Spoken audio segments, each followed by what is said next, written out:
Muito boa noite a todos. Que Jesus possa nos unir sempre e que nós possamos estar sempre em sintonia com o alto. Antes de iniciarmos, façamos a nossa prece inicial.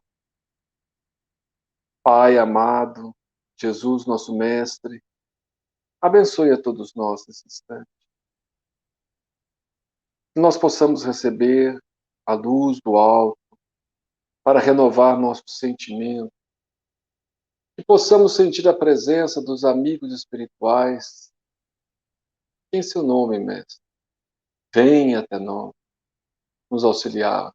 Irmãos nossos, mais evoluídos, mais equilibrados, que nos assistam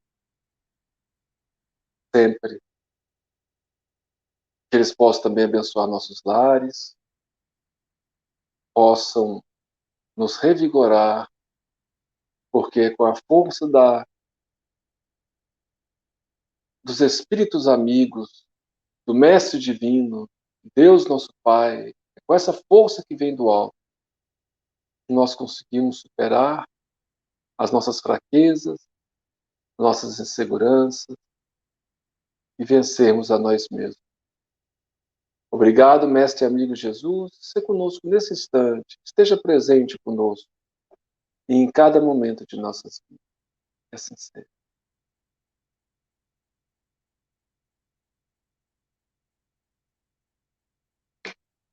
O conto de hoje se intitula A Última Tentação.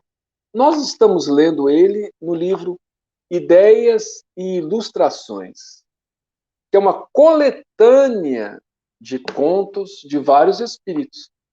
Esse livro aqui também é excelente para o Evangelho no Lar. Excelente. Nós mesmos já usamos no Evangelho no Lar mais de uma vez. Porque ele tem várias histórias de vários autores diferentes.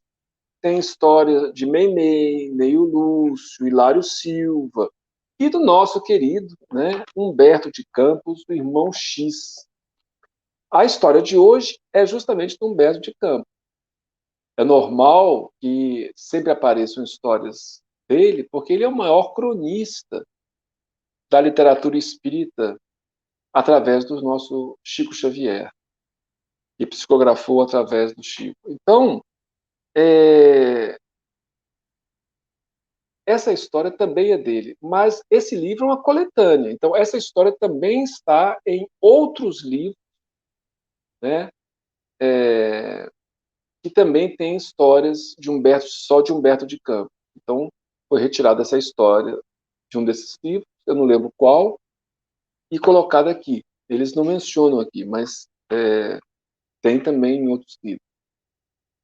Então, aqui fala, se chama A Última Tentação. É importante, antes de começarmos a história, porque o Humberto Campos vai narrar um acontecimento com Jesus durante a crucificação. Mas a gente tem que tomar muito cuidado para não achar que, né, que foi exatamente assim. Porque o mais importante nessas histórias é a mensagem que está sendo passada. Às vezes, Humberto de Campos tem histórias realmente de fatos, né, que realmente aconteceram na época do Cristo. Então, aí ele está relatando o fato. Nesse caso, a gente vai ver que ele começa dizendo: dizem que Jesus, na hora extrema, então dizem que Jesus é uma maneira de começar mostrando assim que não é, não, ele não está assegurando que aconteceu isso dessa maneira. Mas o mais importante é a mensagem, é o ensinamento que essa lição nos dá e que reflete, sem dúvida nenhuma, o espírito do Cristo, né? Então é muito importante a gente se atentar a isso. Então aqui ele começa dizendo, né? Dizem que Jesus, como se fosse uma narrativa que muita gente vai passando, vai falando, né? Então ele falou assim: dizem que Jesus, na hora extrema, né, quando estava crucificado, começou a procurar os discípulos no seio da agitada multidão que lhe cercava o madeiro, em busca de algum olhar amigo em que pudesse reconfortar o espírito atribulado. Então, dizem que Jesus começou a buscar os amigos entre aqueles que estavam ali próximo dele, aquela multidão que estava ali acompanhando a crucificação, né? Ele tentou achar algum amigo, algum dos discípulos.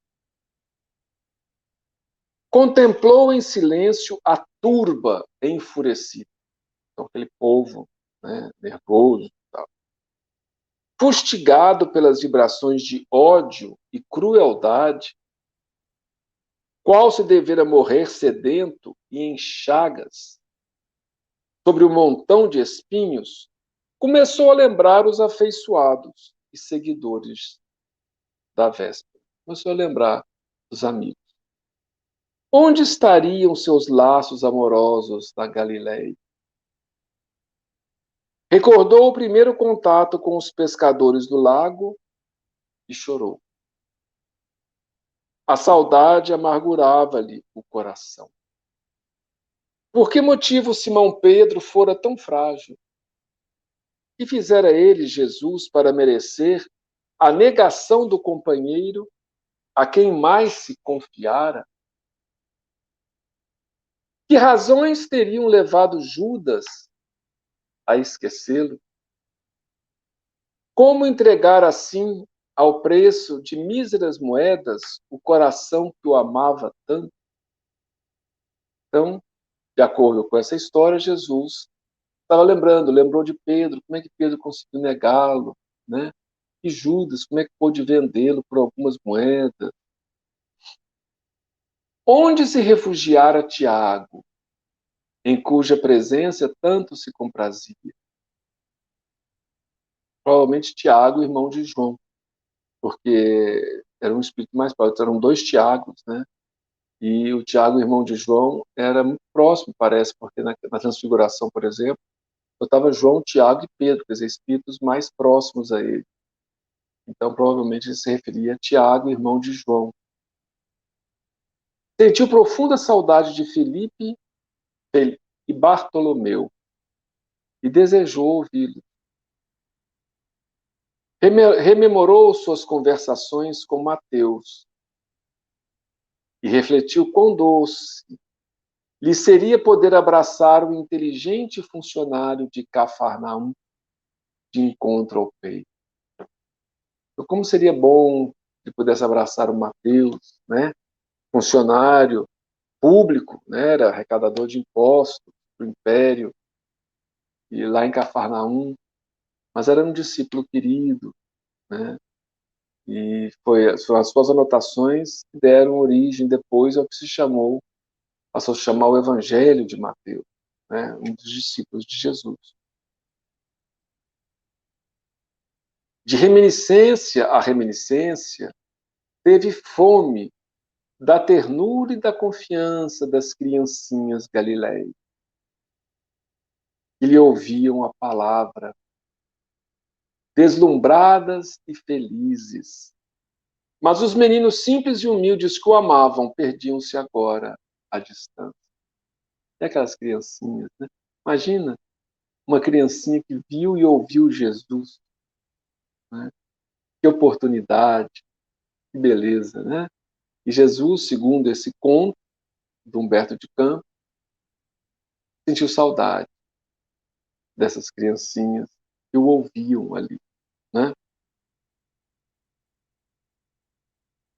Recordou Zebedeu e suspirou por acolher-se-lhe à casa singela. Zebedeu era o pai de João e de Tiago.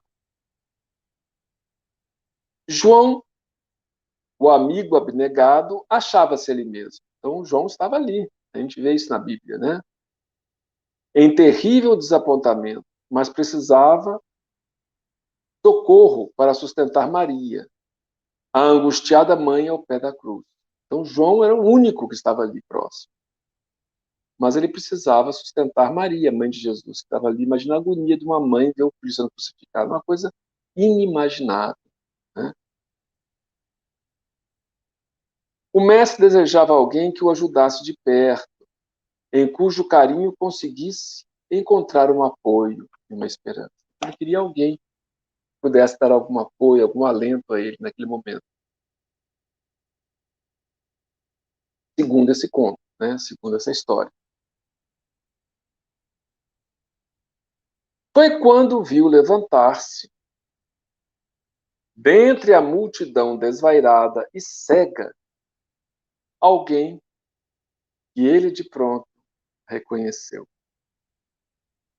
Era o mesmo espírito perverso que o tentara no deserto, no pináculo do templo e no cimo do monte. Então a gente vê, né, do Evangelho que tem aquela tentação de Jesus, né? Um espírito perverso, né? Levou, quando ele estava lá e o tentou em 3 momentos diferentes, no deserto, lá em cima do templo, o levou para cima do templo e também no monte.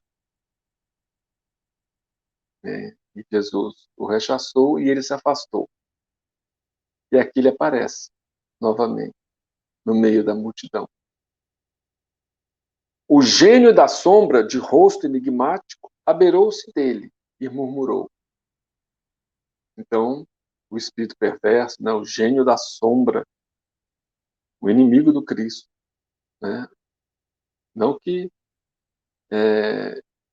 Jesus seja inimigo dele, mas ele se considerava inimigo do Cristo, inimigo da obra cristã. Né? E o que ele fala para Jesus?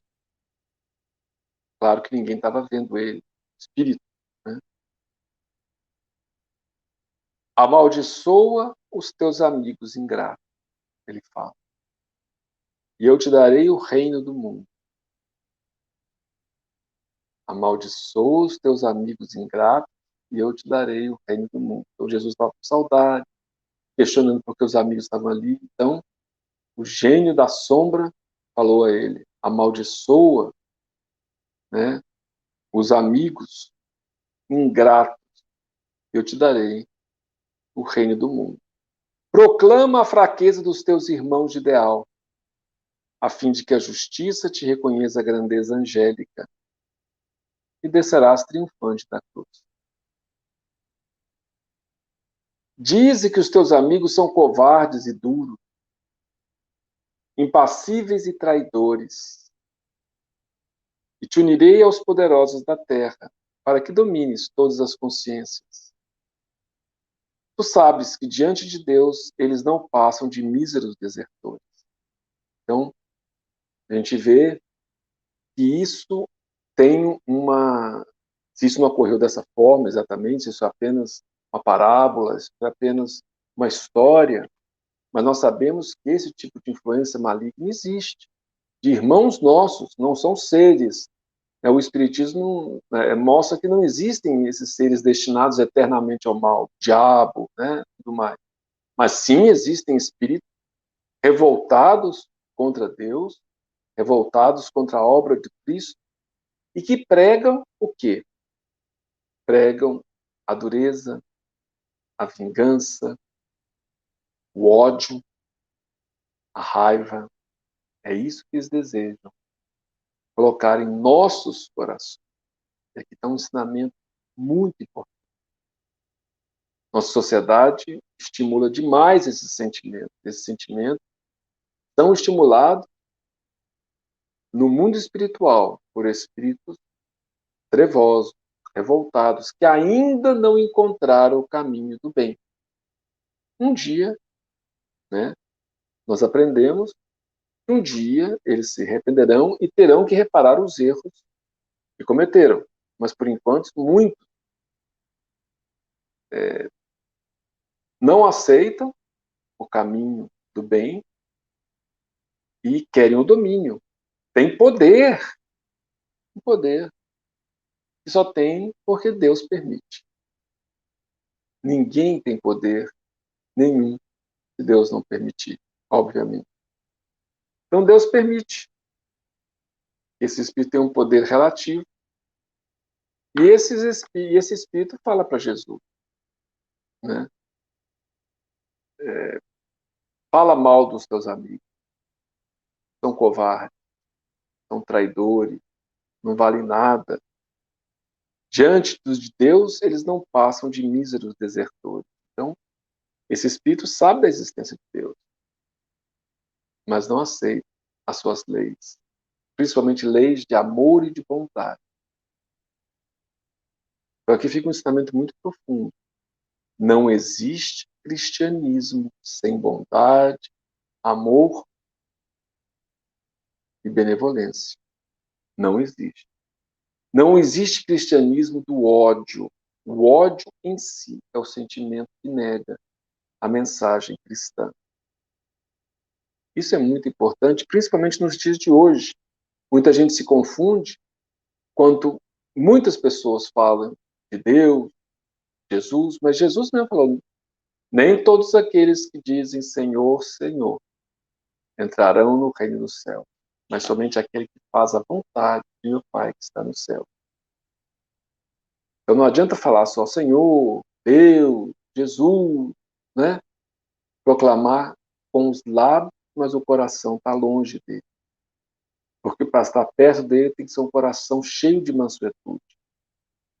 Isso não quer dizer um coração que concorde com o erro, mas que compreende a fraqueza humana e procura corrigir sem ódio. Sem ódio. Isso é muito, muito importante.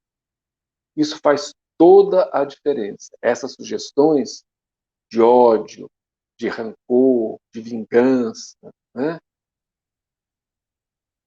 São sugestões de espíritos como esse, dessa história.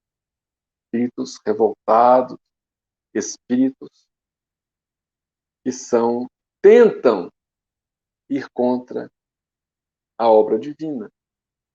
Mas a obra de Deus é imperecível, né? Mas eles tentam trabalhar. E como o coração deles está distante, eles querem que o nosso também fique. Precisamos estar muito atentos, muito vigilantes em relação a isso. Jesus escutou com expressiva mudez, mas o pranto manou-lhe mais intensamente do olhar translúcido. Então, Jesus começou a chorar.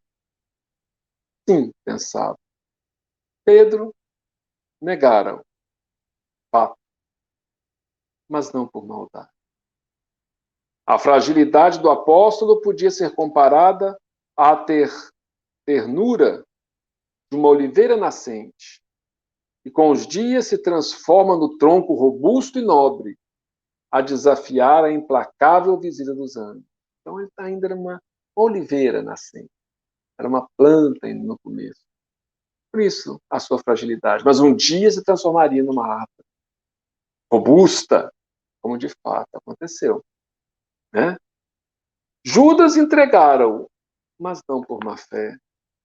Iludira-se com a política farisaica e julgara poder substituí-lo com vantagem nos negócios do povo.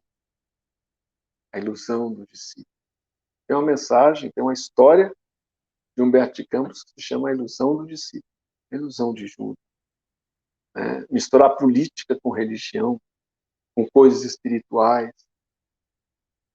É a nossa ilusão, a ilusão de muitos de nós também.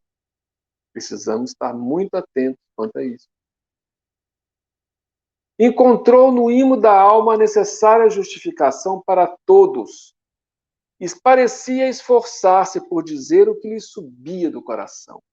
Estava ali pregado, né? Então ele se esforçava para falar o que vinha do seu coração.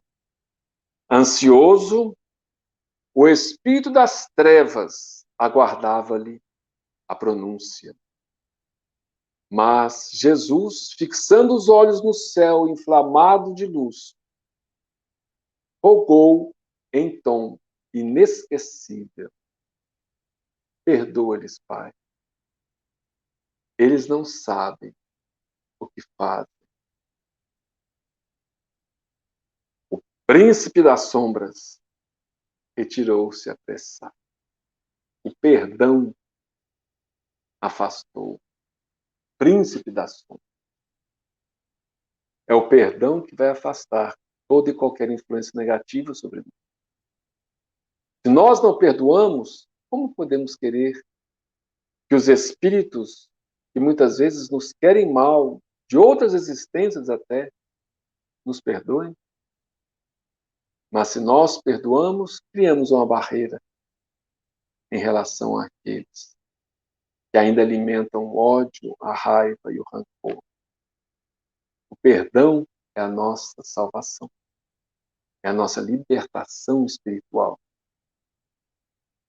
Nesse instante, porém, diz Humberto de Campos, ao invés de deter-se na contemplação de Jerusalém, dominada de impiedade e loucura, o Senhor notou que o firmamento rasgara-se de alto a baixo e viu que os anjos iam e vinham, tecendo de estrelas e flores o caminho que o conduziria ao trono celeste. Uma paz indefinível e soberana tampara-se no semblante. O mestre vencera a última tentação e seguiria agora radiante e vitorioso para a claridade sublime da ressurreição eterna. Nós dizemos, ouvimos a mensagem e às vezes refletimos que talvez, Jesus não necessitasse passar por nenhuma tentação. Jesus é um espírito tão elevado, há tantos milênios, já é um espírito de luz antes da formação da Terra.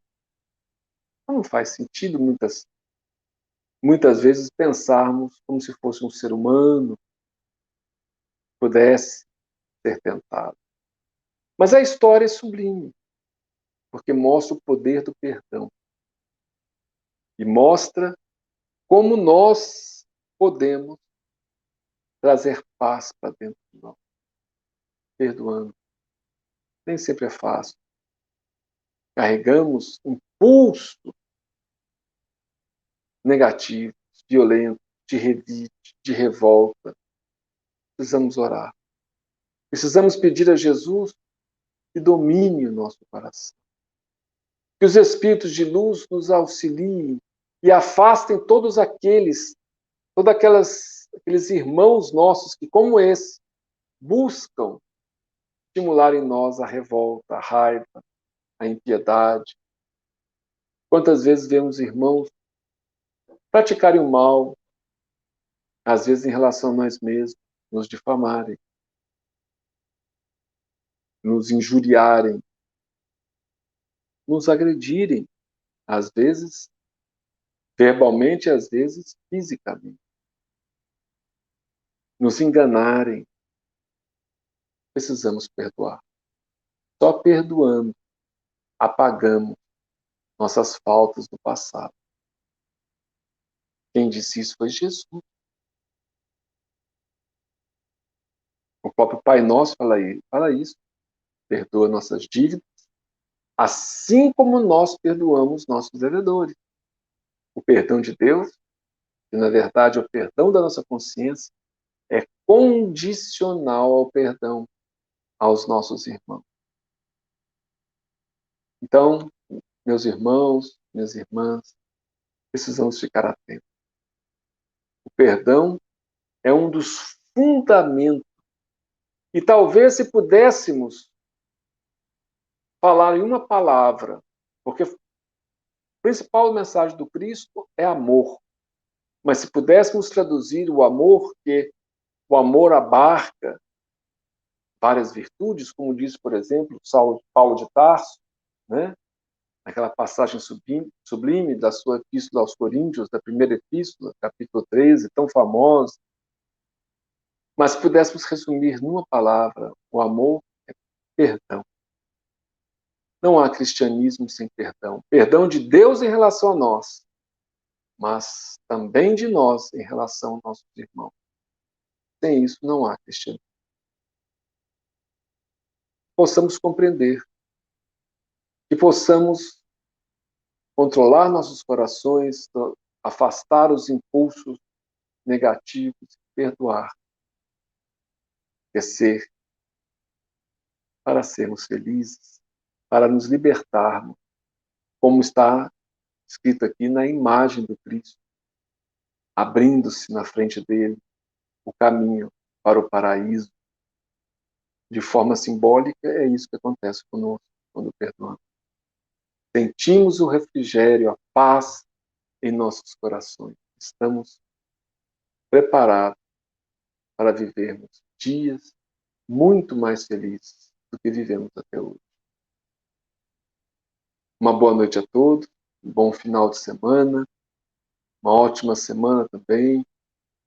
Que a água que nós colocamos, eu costumo colocar uma água, né, para ser fluidificada, possamos, que ela possa ser fluidificada pelos amigos espirituais, todos tenhamos paz.